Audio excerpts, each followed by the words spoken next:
마가복음 1장 19절에서 20절입니다. 마가복음 1장 19절에서 20절 같이 합독하시겠습니다. 시작. 조금 더 가시다가 세베대의 야고보와 그 형제 요한을 보시니 그들도 배에 있어 그물을 깃는데 곧 부르시니 그의 아버지 세베대를 형들과 함께 배에 몰아들고 예수를 따라가니라. 아멘. 예, 지난주에는 안드레를 살펴봤습니다. 안드레는 한 영혼을 향한 뜨거운 관심과 사랑을 가졌고 또 숨은 곳에서 주님의 일을 보좌하고 섬기는 사역을 했습니다. 오늘은 열정의 사도 야고보를 살펴보겠습니다. 여러분들은 혹시 버킷 리스트가 있으신가요? 어려워요. 무슨 말인지 모르시나요? 버킷 리스트 많이 쓰는 말인데 이게 뭐냐면 죽음을 앞둔 사람이 죽기 전에 하고 싶은 일을 적어놓은 목록을 버킷 리스트라고 합니다. 소위 말해서 내가 일생 동안에 죽기 전에 하고 싶은 일들을 갖다가 버킷 리스트라고 합니다. 왜 이 버킷 리스트라고 말을 지었냐면 이것도 약간 섬찟하긴 한데 이게 어디서 나왔냐면 영어 이제 수거에 kick the bucket이라고 하는 말이 있어요. kick the bucket. 이게 무슨 뜻이죠? 버킷은 여러분들이 잘 아시는 바켓입니다. kick the bucket 무슨 의미죠? 이 수거예요. kick the bucket이 죽는다는 뜻이에요. 왜냐하면 목매달아 죽을 때에 양동이를 밟고 올라가서 목을 메고 마지막에 뭐래요? 킥! 그 양동이를 차버려서 목을 이제 매서 죽는 거를 킥 더 버킷이라고 해서 수거로 죽는다라고 하는 말입니다. 그래서 거기에서 버킷이 나와가지고 버킷 리스트가 나온 거예요. 좀 섬찟한 출발이긴 한데 어쨌든 많이 쓰는 버킷 리스트 있으세요?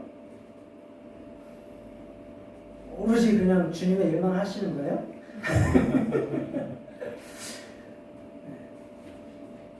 저도 가끔 이제 뭐 뚜렷하게 뭐 이걸 해야겠다 이렇게 적어놓은 건 아니고 가끔가다 이거는 나중에 여유가 되면 한번 해보고 싶다라고 하는 생각들이 있는 것들이 있는데 그 중에 이제 세계 여행을 가는 것들이 있어요.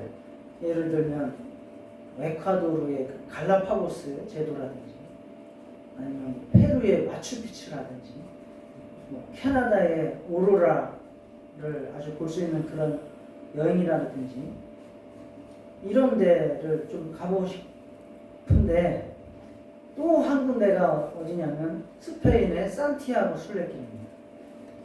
산티아고 순례길 들어보셨나요? 네. 예. 역시 관심이 많으시구나. 산티아고 순례길은 바로 야고보와 관련이 있습니다. 야고보와 관련이 있습니다. 야고보 사도는 예루살렘에서 순교를 했는데 그 유해를 예루살렘 어디에다가 안장을 했다라고 하는 이야기가 있었는데 그게 오랜 시간 동안 밝혀지지가 않았어요. 그런데 한 9세기경 돼가지고 어떤 성도에게 밝은 빛이 어떤 동굴을 비추더라는 거예요. 그래서 거기 가봤더니 야고보의 유해가 있더라. 그런 이제 이야기가 나왔고 그래서 그 야고보 유해를 어디에다가 안장을 했냐면 스페인의 산티아고에다가 안장을 한 거예요. 그래서 거기는 야고보 대성당, 산티아고 콤포스텔라 대성당이 있습니다. 그래서 그 야고보 유해를 안치한 대성당을 중심으로 두고 야고보의 선교 활동을 한 곳, 그리고 야고보의 순교한 정신을 따라서 순례하는 사람들이 이제 많아지기를 시작한 거예요. 그래서 그 산티아고 순례길이라고 하는 것이 생겨나서 중세만 해도 100만 명이 넘는 사람들이 그 산티아고 순례길을 다녔고 순례를 했고, 지금 같은 경우도, 요즘 같은 경우도 성수기에는 하루에도 1000명이 넘는 사람들이 이 산티아고 순례길을 간다고 합니다. 이게 바로 야고보 대성당 콤포스텔라입니다. 까미노 데 산티아고 콤포스텔라라고 하는데,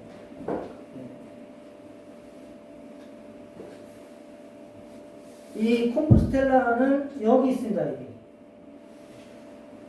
그래서 이 산티아고 순례길을 가는 길은 수도 없이 많아요. 그렇지만 크게는 한 4-5가지가 됩니다. 북쪽 길 있고, 프랑스 남부의 생장에서 그 피레네 산맥을 넘어서 가는 프랑스 길이 있고, 또 은해 길이라고 해서 스페인 남부 쪽에서 올라가는 길이 있고, 포르투갈에서 올라가는 포르투갈 길도 이렇게 있습니다. 그리고 그 사이사이로 수많은 길들이 있습니다. 이게 거리가 보통 주로 많이 가는 길은 프랑스 생장에서 가는 길인데, 거기에서는 800km입니다. 800km. 그래서 이 길을 가려면 준비를 단단히 해가지고 갑니다. 그래서 하루에 20km씩 한 41일 정도 걸으면 이 산티아고 순례길을 완주를 하게 되고, 이 협회도 있어요. 산티아고 순례길 협회가 있어서 다 완주를 하면 거기에서 공인 인증서도 줍니다. 산티아고 순례길을 완주했다라는 인증서도 주는 그러한 곳입니다. 언제 한번 뜻이 있는 분들은 저와 함께. 아유, 왜 그러세요? 제일 관심 있으시고, 저는 이거 준비하면서 김유 권사님 생각했구만. 같이 가려고. 고개를 이렇게 절레절레 해주세요. 800km 넘는 아이고, 40일간 가는 건데요, 뭐. 그리고 다 완주하고 나서는 이제 이 바닷가에 가가지고 피로를 풀고 돌아오는 그런 여정을 진행하면 됩니다. 이 산티아고는 말이 세인트 야고보에서 나온 거예요. 세인트 야고보에서 산티아고라고 하는 말이 나온 거고요. 그래서 칠레에도 산티아고가 있어요. 미국의 주 중에 샌디에고 있죠. 샌디에고도 산티아고에서 나온 말이에요. 샌디에고도 산티아고에서 나온 말이에요. 그 티아고 실바 있죠. 티아고 이거 다 야고보예요. 유럽 애들 그 이름은 다 거기에요.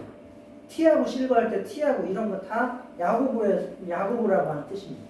그래서 성 야고보, 그래서 세인트 야고보에서 나온 이 산티아고 순례길 추천합니다. 그런데 이 길을 다녀온 사람들은 정말 인생이 완전히 자기가 달라졌다고, 놀라운 깨달음을 얻었다고 수많은 책도 쓰고 유튜브도 많이 있습니다. 실제로 그런 영적인 놀라운 체험을 하게 된다라는 이야기들을 들었습니다. 저도 책도 몇 권 샀어요. 산티아고 순례길을 갔다 온 사람, 준비한 사람. 읽기 전에 가요. 한 60 좀 넘어서 가면 돼요. 개 봅시다, 개.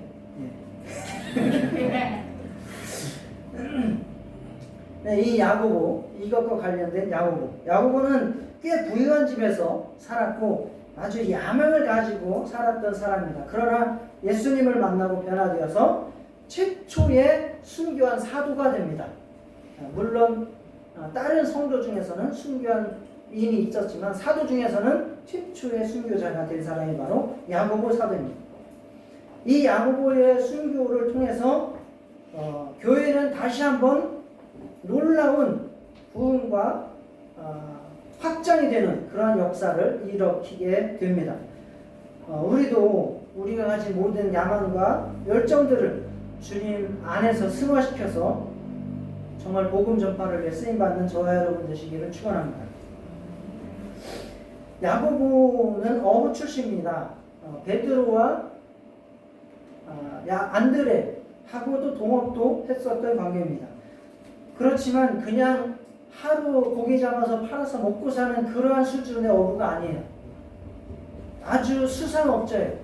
수산업을 하는 사람들이 뇌물도 잘 주고 그러잖아요. 얼마 전에 김무성도 걸려들고 그러잖아요. 이 수산업자예요, 수산업자. 그래서 보시면 풀꾼들도 데리고 다닐 정도. 그리고 꽤 사회적 지위도 많았어요. 상당한 재산가였어요. 아버지의 이름은 뭐죠? 세베대. 어머니의 이름은 살로메. 동생은 요한. 예, 좋습니다. 이 살로메는 그 자식들이 야고보와 요한이 예수님을 따라다니기 시작하면서부터 본인도 물질로서 그 예수님의 사역을 후원하고 따라다녔던 그 사역 그룹에 속해 있던 것으로 보입니다. 그러다가 예수님에게 자식들의 앞날을 청탁을 하기도 했었죠. 그렇지만 나중에 예수님의 죽음의 현장에도 이 살로메는 이거는 이제 그 순례길의 야고보 동상입니다. 거의 도달할 때에. 마지막에 예수님께서 죽으실 때에도 현장에 있었고 부활할 때에도 이 살로메는 현장에 있었던 여인이 바로 야고보의 어머니 살로메입니다. 요한은 동생 요한이죠. 요한복음을 쓴 요한입니다. 동생 요한은 요한복음에서 다음 주에 살펴보겠지만 자기 이름을 안 밝혀요. 뭐 주의 사랑하시는 제자, 뭐 이제 다른 제자 이런 식으로 자기를 표현을 했는데 그 이야기를 보면 대제사장과 아는 사이라고 해요. 자기가 요한복음 18장 15절에 보면 대제사장과 아는 사이라고 자기를 써요. 그러면 대제사장은 그 당시에 최고 권력자입니다. 이스라엘 최고 권력자. 최고 권력자와 안면을 트고 지내는 사이라는 거예요. 그러면 이 집안이 어느 정도의 사회적인 지위를, 영향력을 행사하고 있었다는 것을 우리는 미루어 짐작할 수 있습니다. 그러니까 그 지역에 이 갈릴리에서 예루살렘까지 영향력을 미치고 있을 정도면 대단히 갈릴리 지역에서는 지방 토호 세력이다. 이렇게 우리가 알 수 있습니다. 그리고 이 야고보는 굉장히 열정적이었어요. 아주 성격이 불같았나 봐요. 그래서 예수님께서 이 야고보와 요한을 부르셨을 때 그들에게 별명을 지어주셨어요. 별명이 뭐예요? 마가복음 3장 17절에 네? 보아너게 곧 우레의 아들이다. 우레는 뭡니까? 천둥이지, 천둥. 벼락 천둥. 천둥의 아들이다 라고 하는 별명을 두 형제가 똑같았나 봐요. 처음에는. 성질이 한마디로 지랄 같았다는 거죠. 그렇게 아주 불같은 성격을 가졌던 사람이 야고보와 요한입니다. 장재원 아들쯤 됐는지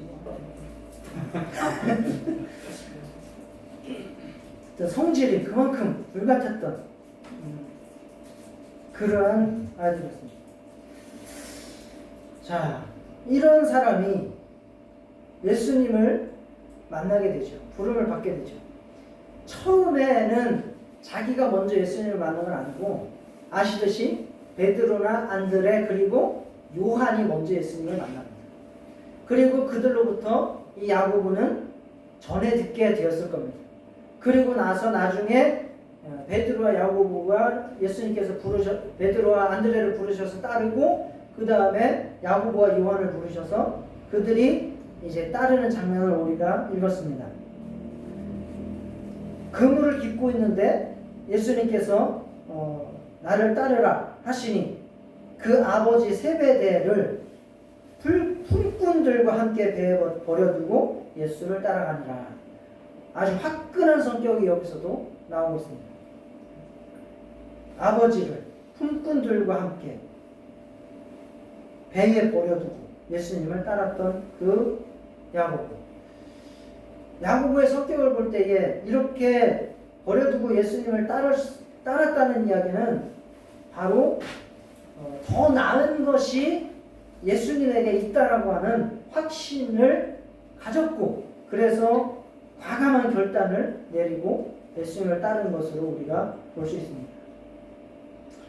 저와 여러분도 정말 예수님을 따르는 것이 더 아름답고 고귀한 가치가 있다는 사실을 분명하게 확신하시고, 이 세상 것들을 버릴 수 있는, 그리고 온전히 예수님을 따를 수 있는 그러한 성도가 되시기를 축원합니다. 버리지 않으면 온전히 예수님을 따를 수 없습니다. 그것은 양립할 수가 없어요.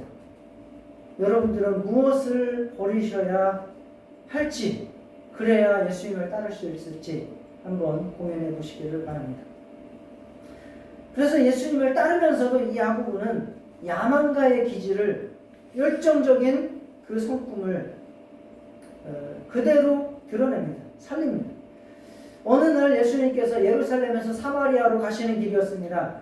그래서 사마리아 마을에 잠시 들려가시려고 했습니다. 그런데 이 예루살렘에 가서 이제 마지막 죽음을 맞이해야 되기 때문에 아마 사마리아 마을에 소문이 안 좋게 퍼진 것 같습니다. 그래서 사마리아 마을에서 예수님이 들어오시는 것을 막았습니다. 그랬더니 야고보와 요한이 어떻게 이야기를 합니까? 일행이 자기 마을에 들어오지 못하게 막았어요. 그랬더니 야고보와 요한이 뭐라 그래요? 주여, 우리가 불을 명하여 하늘로부터 내려 저들을 멸하라 하기를 원하시나이까? 성질 나오죠?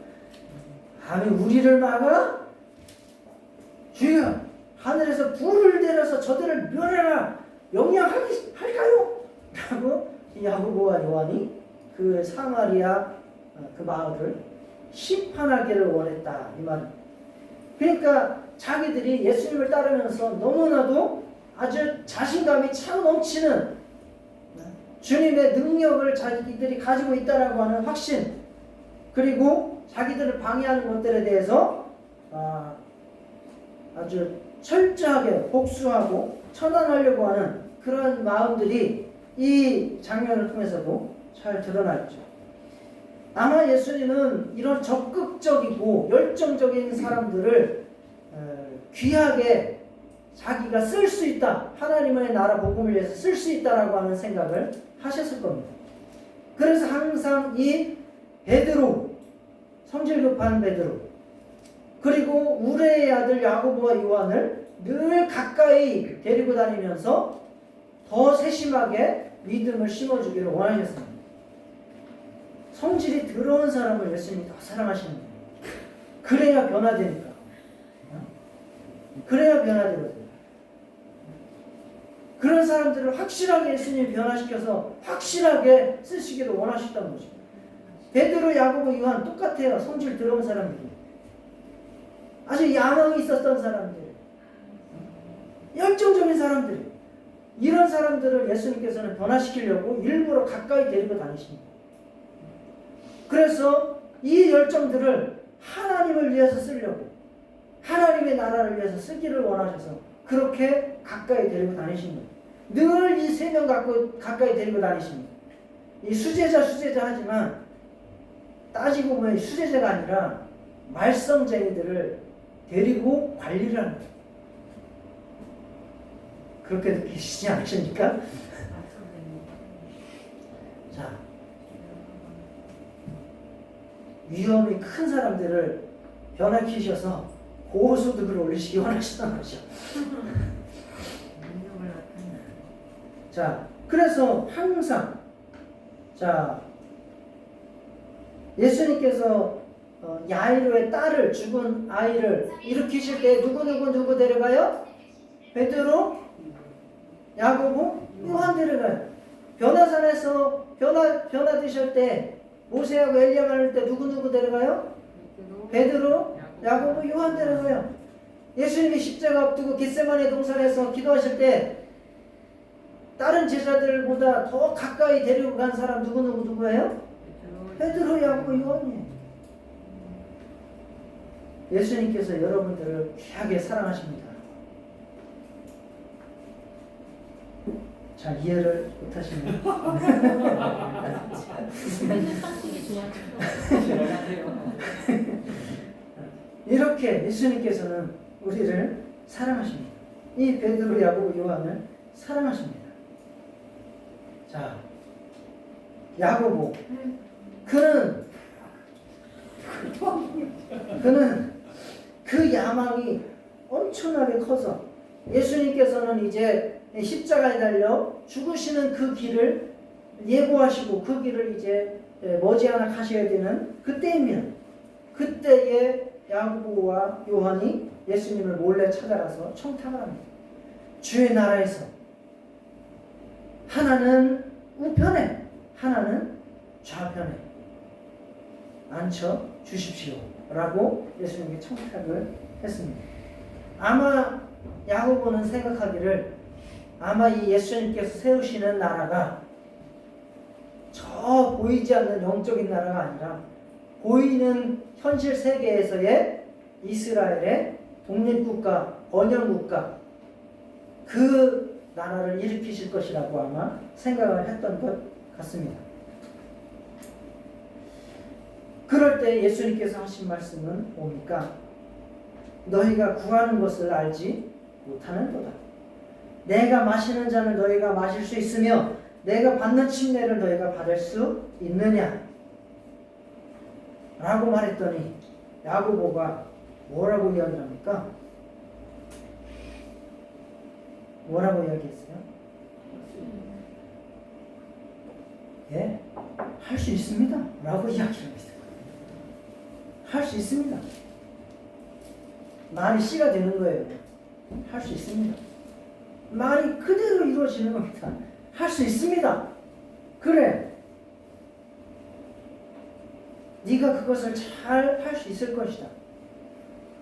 그러나 그것은 누구를 위하여 예비되었든지 그들이 얻을 것입니다. 이 이야기를 듣고 다른 10 제자도 자기들의 자리를 침범한다 생각을 해서 화를 냈다 라고 이야기를 했는데 직접 찾아가서 이야기할 정도로 야고보와 요한은 더 적극적이었고 더 야망이 컸다 라는 사실을 우리는 볼 수 있죠. 실제로 이 야고보는 이제 예수님의 죽음과 부활을 목격한 이후에 지중해 연안으로 전도활동을 떠나게 됩니다. 그리고 스페인까지 가서 전도를 하게 됩니다. 그래서 지금도 스페인의 카톨릭에서는 수호성인으로 이 야고보 사도를 꼽고 있습니다. 그리고 이 지중해 연안과 스페인 쪽의 전도활동을 기념해서 야고보 사도의 기념이 별명이 또 하나가 있는데 그게 바로 조가비입니다. 조가비 사도라고 부릅니다. 그래서 산티아고 순례길을 시작을 할 때에 항상 이 조개 껍질을 붙이고 갑니다. 조가비.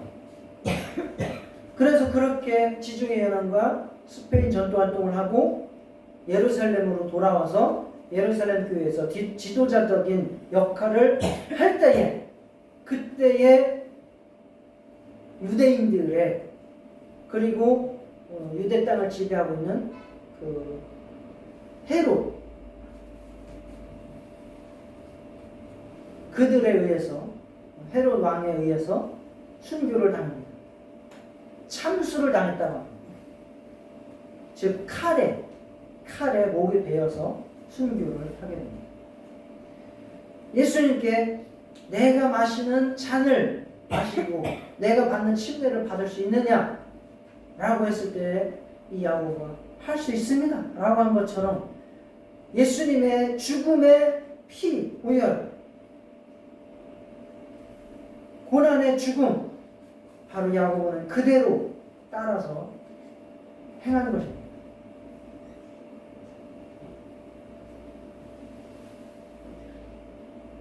이 야고보의 죽음, 이 순교는 단순히 죽음으로 끝나지 않았습니다.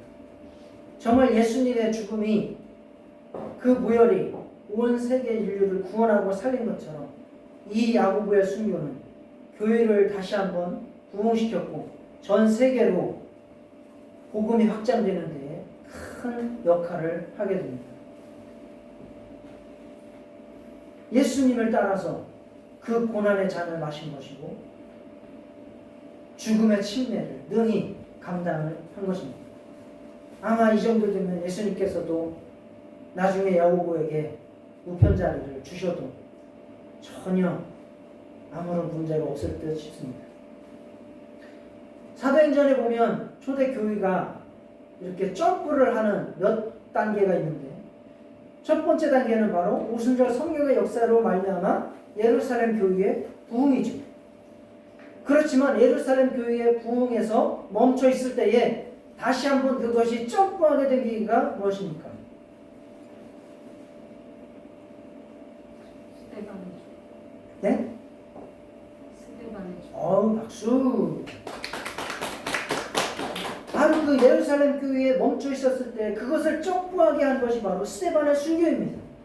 스데반의 순교 때문에 수많은 성도들이 다 유대와 사마리아 그리고 유대 땅 근처 특히 안디옥 지역으로 가가지고 복음이 전파되게 됩니다. 심지어는 유대인에게만 전파되던 복음이 헬라인에게도 복음이 전파되는 계기가 되었던 것이 바로 스데반의 순교였습니다.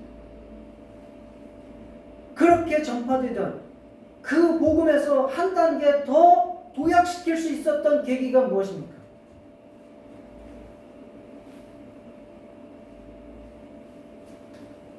누구의 순교? 야고보의 순교. 야고보의 순교로 말미암아 땅 끝까지 복음이 전파되는 계기가 되었습니다. 자, 야고보의 순교는 바로 사도행전 12장 1절부터 2절에 나옵니다. 그때 헤롯 왕이 손을 들어 교회 중에서 몇 사람을 헤아려 하여 요한의 형제 야고보를 칼로 죽이니. 그런데 아주 흥미로운 게 이 야고보의 순교의 사건 앞과 뒤에 어떤 일이 일어나냐면 바나바와 사울, 즉 바울이 안디옥에서 목회를 하고 있었거든요. 그런데 이 예루살렘 교회에 흉년이 들어서 재정적으로 힘들어요. 그래서 비교적 부유한 안디옥 교회에서 이 예루살렘 교회로 지원을, 즉 부조를 하러 오게 됩니다. 누가? 사울, 즉 사울은 바울이에요. 바울과 바나바가 오게 됩니다. 자, 사도행전 11장 29절 30절 함께 읽어보겠습니다. 시작.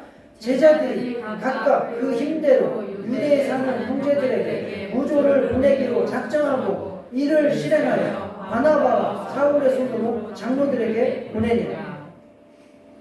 이게 안디옥 교회에서 힘이 들어있는, 물질적으로 어려움을 당하고 있는 예루살렘 교회에 바나바와 사울을 통해서 부조를 하러 온 겁니다.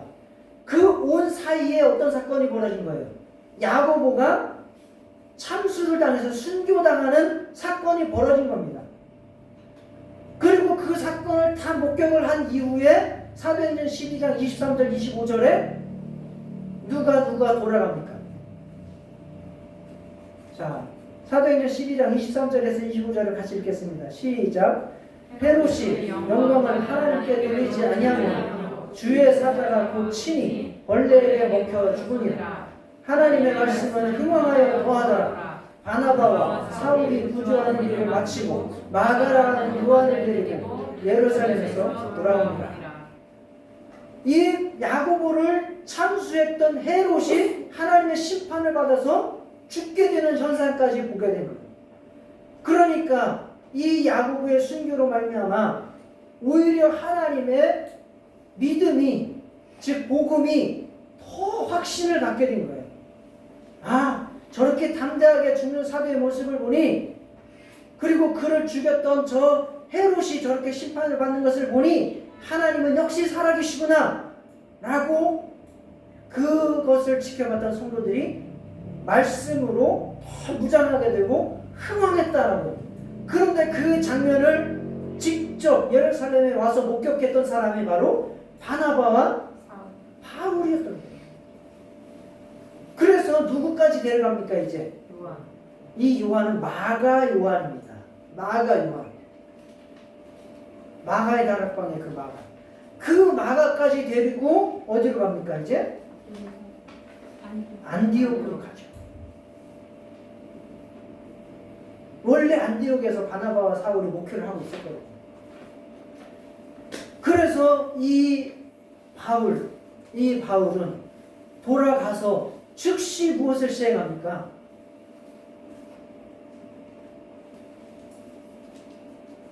사도행전 13장 2절 3절에 주를 섬겨 금식할 때에 성령이 이르시되 내가 불러 시키는 일을 위하여 바나바와 사울을 따로 세우라 하시니 이에 금식하며 기도하고 두 사람에게 안수하여 보내니라.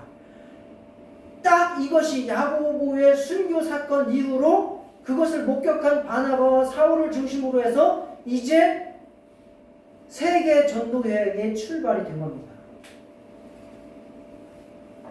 그렇게 성령께서 역사를 일으키신 겁니다. 1차 전도 여행의 출발, 바나바의 즉 바울의 전도 여행의 출발은 야고보 사도의 순교로부터 시작이 된 것입니다.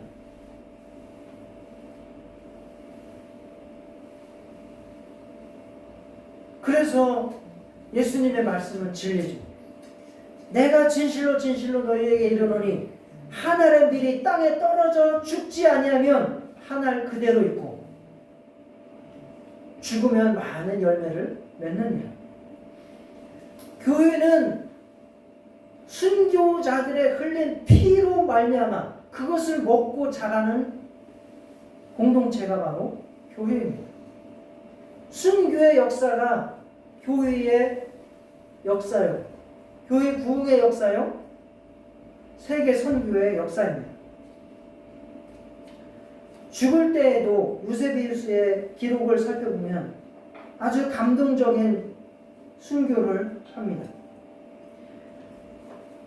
그 야고보가 예루살렘에 돌아왔을 때에 그를 체포하고 재판에 회부한 높은 관리가 있었는데 그 관리가 사실은 자기도 예수님을 믿는 사람이었다는 겁니다. 그런데 이 야고보가 그렇게 잡혀서 죽고 순교의 현장까지 오는데 전혀 두려운 기색이 없이 끝까지 복음을 전파하는 모습을 보면서 이 관리가 양심의 가책을 받은 거예요. 그래서 그가 순교의 현장에서 그 야고보 앞에 나아가서 이야기를 합니다. 사실은 나도 그리스도인이요. 야고보 사도여 나를 용서하시오. 내가 당신을 팔았소. 라고 그렇게 고백을 하게 됩니다. 그러니까 야고보 사도가 형제여 주님이 당신의 마음에 평화를 주시기를 바랍니다. 그대는 나의 형제요. 그러면서 같이 얼싸안고 입을 맞추고 둘 다 같이 순교를 당했다라고 유세비우스의 기록에 남겨 있습니다.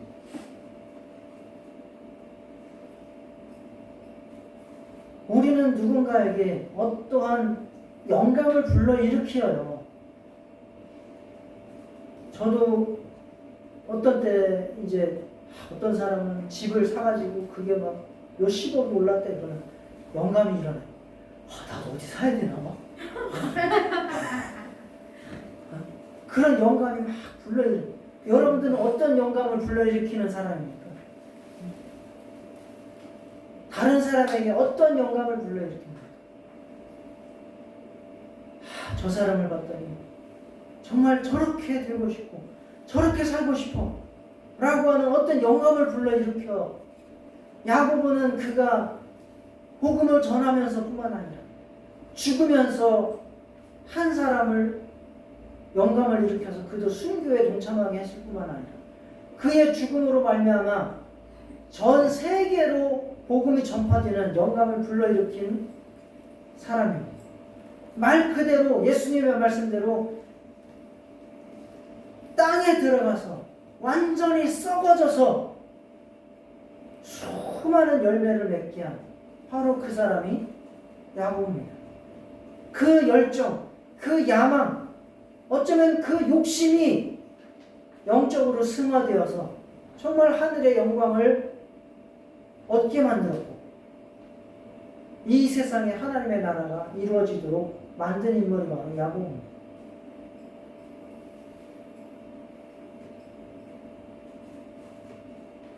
예수님께서는 그러한 자를 그렇게 사용하신 겁니다. 그가 가진 성품, 그가 가진 부유, 그가 가진 야망 그대로 하나님의 나라를 위해서 쓰게 만드셨습니다. 최초의 순교자로 쓰셨습니다. 여러분은 무엇을 가지고 계십니까? 여러분이 가진 성격, 기질, 지혜, 부와 지위, 지식, 명예 그 모든 것들 주님을 위해 쓰실 수 있기를 축원합니다. 이것을 가지고 계속해서 땅의 영감만 불러일으키면 여러분들이 모든 것을 투자해서 땅에 묻으면 그것은 여러분 혼자 그냥 살아서 아무런 열매도 맺지 못할 것입니다.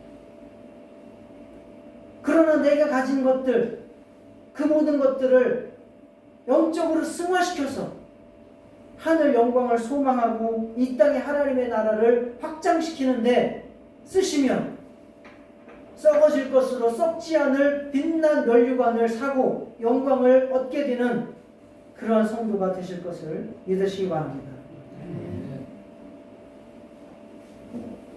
여러분들은 예수를 왜 믿으십니까?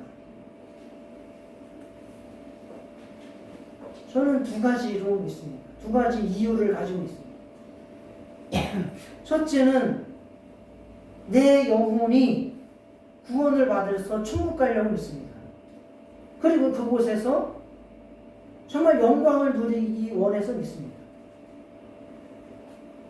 둘째는 이 땅에 우리가 살아가고 있는 이 인류 모든 지구의 세계가 예수님이 왕이 되시고 그 예수님의 말씀이 법에 되어서 통치되는 그러한 세계가 되기를 위해서 저는 예수를 믿습니다.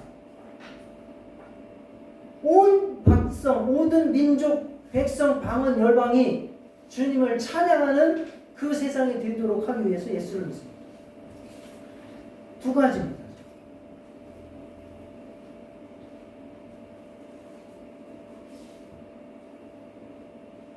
여러분도 여러분이 가진 모든 것들, 그 열정과 그 능력과 그 지혜를 여러분의 영혼의 영광을 위해서 그리고 이 땅에 예수님의 말씀이 통치되는 세상을 위해서 헌신하시고 썩어지는 미랄 되시기를 축원합니다. 다 같이 기도하시겠습니다. 야고보처럼 뜨겁게 주님을 향해서 헌신하고 희생하고 순교하는 썩어지는 미랄의 삶을 살게 하여 주옵소서. 다 같이 기도하시겠습니다.